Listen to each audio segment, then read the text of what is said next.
cuesta hablar de educación hoy, porque es un tema tan cargado de, digamos, debate político, en donde cuesta mucho hacer un balance de lo que se ha venido avanzando, claro, que no es suficiente, y de los problemas estructurales más graves sobre los que los avances son más insuficientes.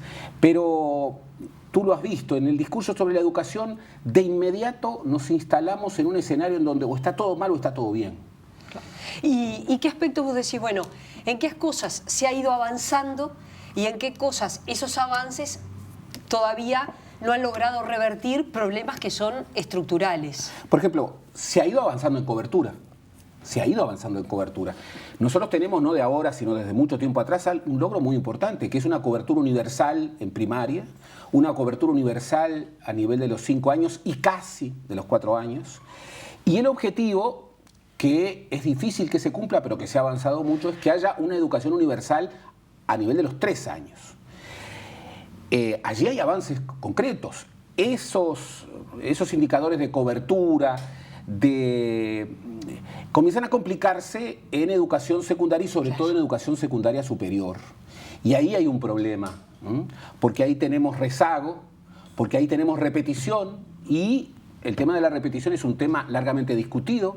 Hay una mayoría de los técnicos que se está inclinando claramente porque por la idea de que así tal como se aplica no es un instrumento pedagógico correcto. Está bien lo que decís, porque quizás no pueda no quedar claro.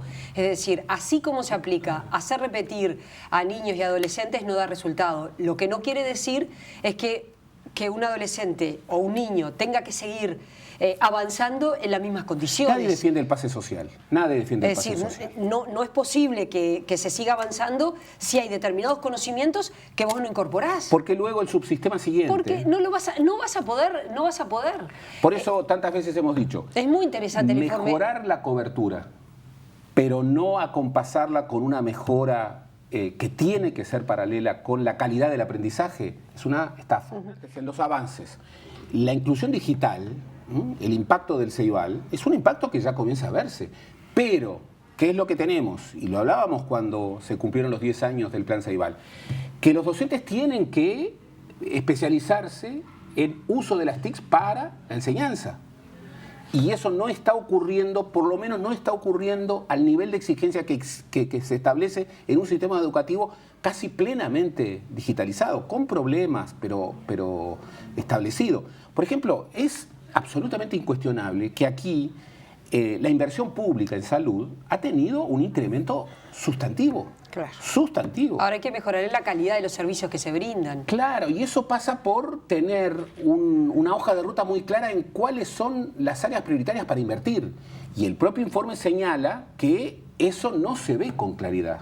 Eso no se ve con claridad. En el informe incluso se hacen encuestas de opinión muy cuidadas, en donde muchos de los problemas de la educación aparecen correspondidos con una conciencia ciudadana y con una conciencia de los actores de la educación muy prístina. Es decir, el informe cumple su tarea de identificar algunos ejes sobre los cuales priorizar políticas. Tiene que haber un link entre el informe y quienes definen las políticas públicas.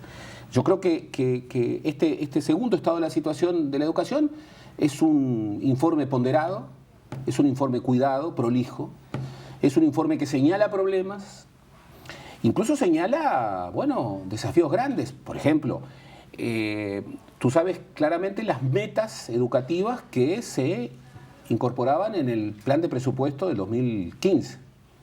Bueno, en muchos casos se establece que esas metas, que eran ambiciosas, no se van a poder cumplir.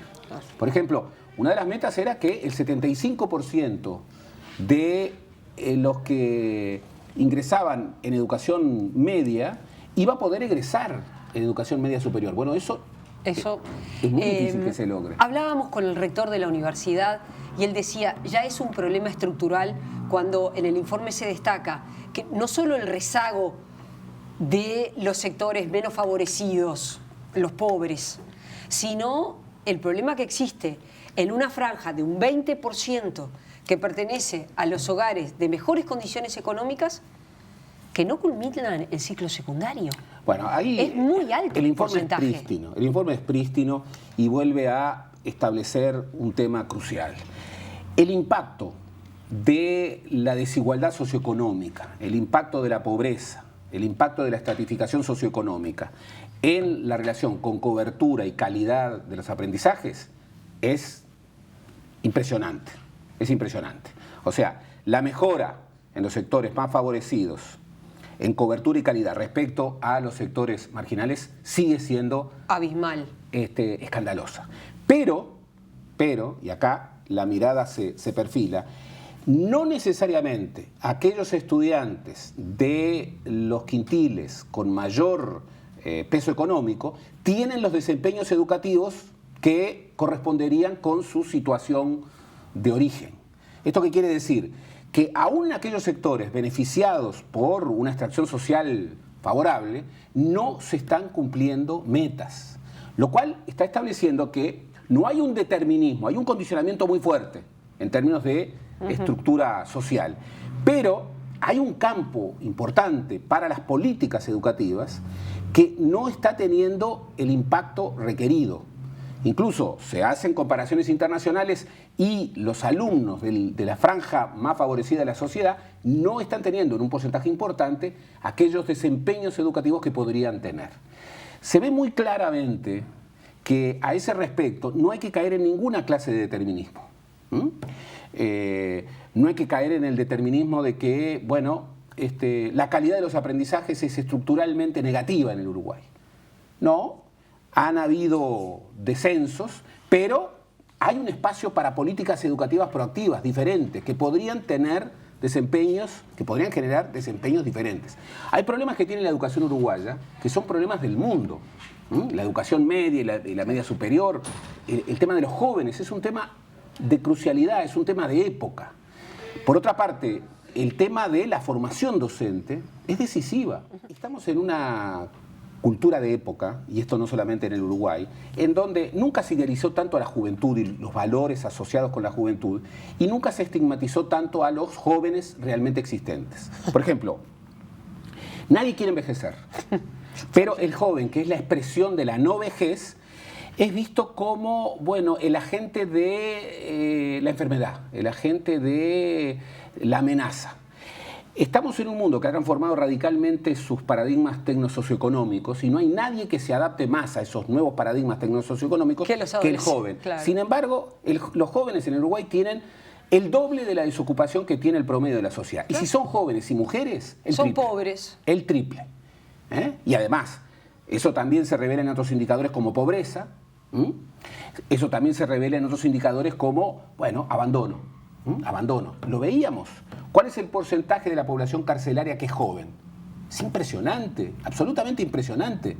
Los jóvenes tienen esa estigmatización. Y en el caso de la sociedad uruguaya, esa estigmatización se profundiza, porque estamos en una sociedad con tendencias demográficas muy instaladas que nos hablan de una sociedad envejecida. Entonces, efectivamente, comienza a haber una preocupación muy grande por los niños. Por eso, el campo de la universalización del ingreso en el sistema educativo dentro de las edades más bajas, por ejemplo, 3 años, 4 años, 5 años, es realmente un horizonte en el que no podemos tener discrepancias, porque ahí se está definiendo la justicia social, ahí se está definiendo la seguridad, se están definiendo muchísimas cosas. Todos los especialistas así lo refieren. Pero por otro lado, si a quienes ingresan en el arranque los vamos perdiendo a medida que va avanzando, en un contexto, va avanzando el sistema, los problemas de extraedad, los problemas de rezago, generalmente quien se rezaga respecto a su generación va a desertar, más temprano que tarde, pero va a desertar. Quien comienza a repetir y allí sigue habiendo ese hueco terrible entre primaria y secundaria, entre sexto y primero de liceo, y ahí hay una transformación que no hemos tratado de resolver. Ya esto lo planteaba Julio Castro en los años 60. Sí.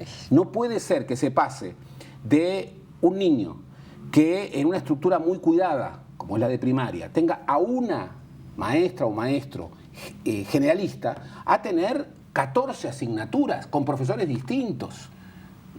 Allí hay un problema.